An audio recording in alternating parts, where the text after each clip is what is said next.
estos aminoácidos, ¿no es cierto?, se van a empezar a enlazar unos con otros para formar estos biopolímeros que nosotros conocemos como péptidos o proteínas, ¿no es cierto?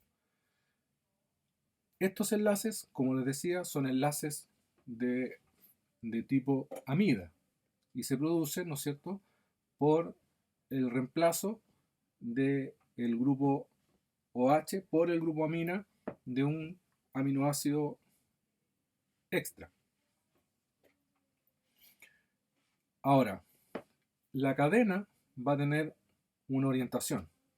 Es decir, cuando yo forme el polímero, como estos monómeros tienen una simetría distinta, tienen un lado carboxilo y tienen un lado amino, siempre va a haber un iniciador, podríamos decir, que va a tener el grupo amino, y a ese aminoácido se le conoce como el aminoácido N-terminal, y vamos a tener un aminoácido que tiene el grupo carboxilo libre, y a ese le vamos a llamar carboxilo terminal o C-terminal. Ahora, el enlace peptídico tiene características químicas de importancia. Una de las características químicas importantes es que tiene cierto nivel de rigidez. ¿Qué significa eso? Significa que, en principio, el grupo amida, el grupo carbono-nitrógeno, es un grupo que corresponde a un enlace simple que debiese tener libre rotación.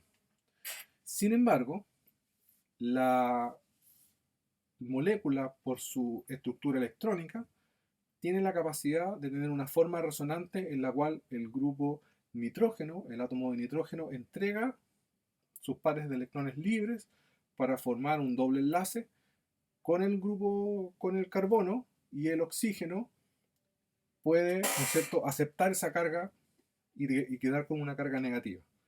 Eso hace de que esa forma resonante alternativa tenga un doble enlace entre carbono y nitrógeno, lo que hace de que ya se pierda esa libre rotación. Ahora, las formas resonantes no son ni una ni la otra, 100%. Pero el hecho de que esta forma resonante exista y tenga cierto nivel de presencia en la molécula hace que ese enlace carbono-nitrógeno sea considerablemente más rígido que un enlace carbono-nitrógeno común. Eso lleva a una rigidez del sistema completo, es decir, esta cadena polimérica que debiese ser completamente libre y debiese girar muy fácilmente, tiende a ser una cadena que le cuesta girar y que tiende a formar estructuras tridimensionales preferidas versus las aleatorias de una cadena común y corriente. Por otra parte, tenemos la capacidad de los péptidos de formar enlaces entre cadenas. No solamente el enlace peptídico que une, ¿no es cierto?, estos aminoácidos en una cadena lineal, sino que además enlaces que pueden formarse entre cadenas o intracadena, pero no a través de enlaces peptídicos. La única forma de hacer esto es mediante los enlaces de disulfuro, que son formados mediante reacciones de óxido-reducción. Estos enlaces de disulfuro solamente se pueden producir entre residuos de cisteína, en donde existe una cadena lateral con un grupo SH, y ese tiol, y ese grupo SH puede formar estos enlaces azufre-azufre de disulfuro mediante una reacción de óxido-reducción. Esto permite de que cadenas que no están unidas a través de enlaces peptídicos puedan ser parte de un sistema de proteína más grande, o modificar la tridimensionalidad de una proteína, de una cadena lineal, y dándole giros y vueltas a esta estructura tridimensional. Un ejemplo interesante de de la formación de los enlaces de disulfuro está en el pelo. El pelo está hecho esencialmente de una proteína conocida como queratina.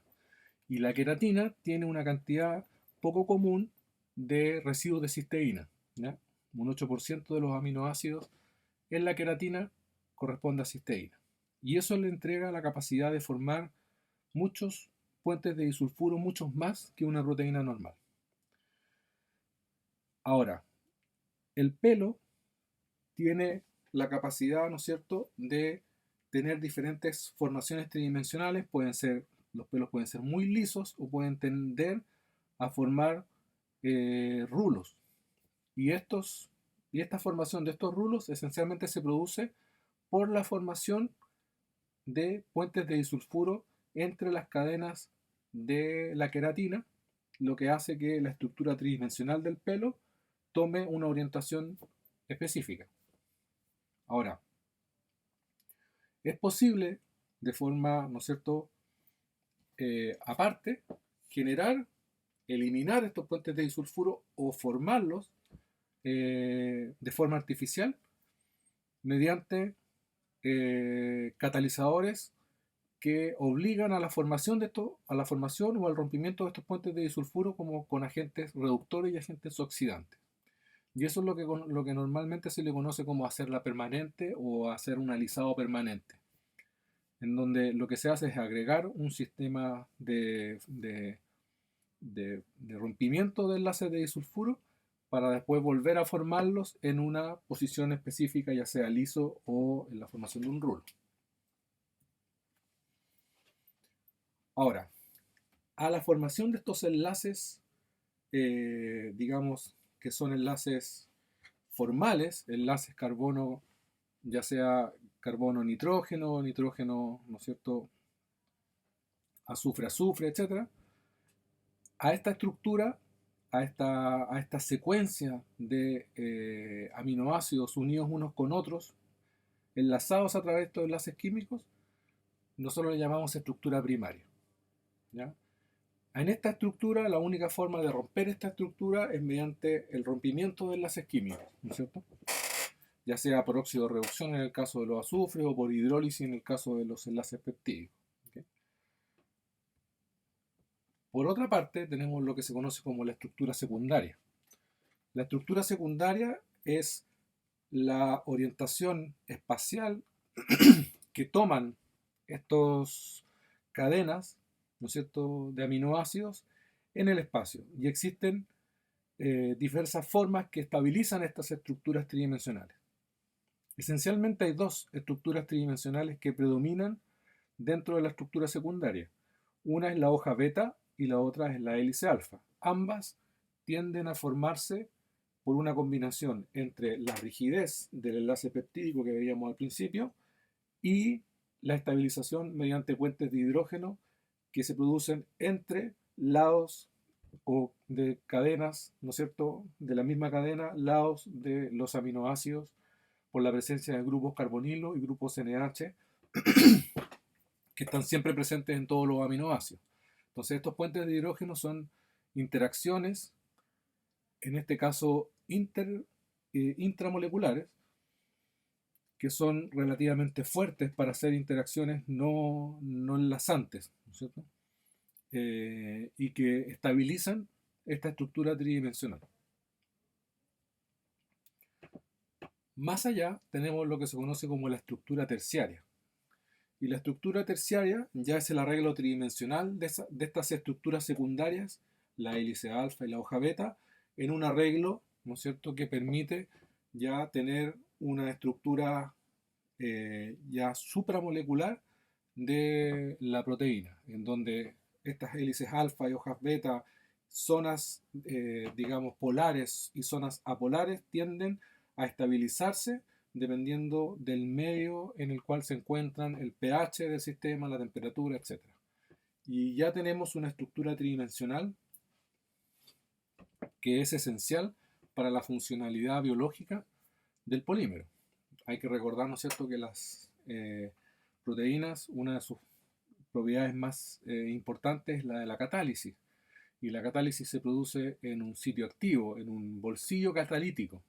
Y este bolsillo catalítico normalmente está formado no por aminoácidos que estén uno al lado del otro en la cadena, sino que la formación tridimensional, la distribución tridimensional de la proteína, hace que una parte de la proteína, un bolsillo de la proteína, muchas veces formado por aminoácidos que están a muchos enlaces peptídicos unos de otros, formen una forma, digamos, tridimensional que lleve a la catálisis de una reacción en específico.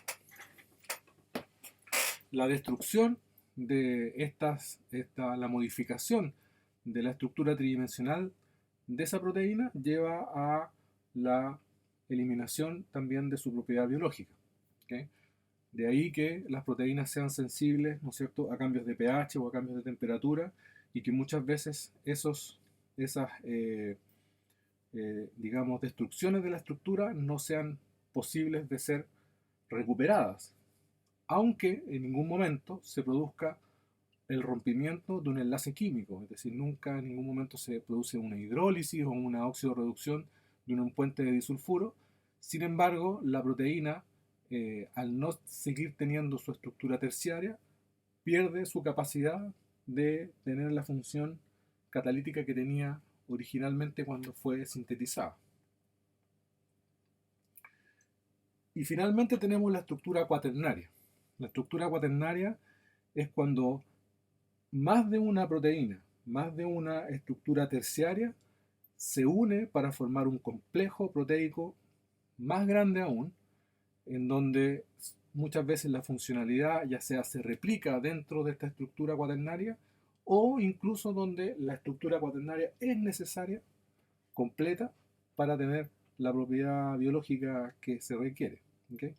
En ese sentido se producen estas unidades macro formadas por estas subunidades proteicas que, cuando cambia el pH o cuando cambia bruscamente la temperatura, estas se separan y pueden no volver a formar la estructura supramolecular que tenían originalmente.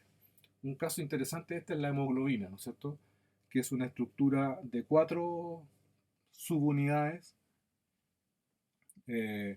formando esta estructura macro.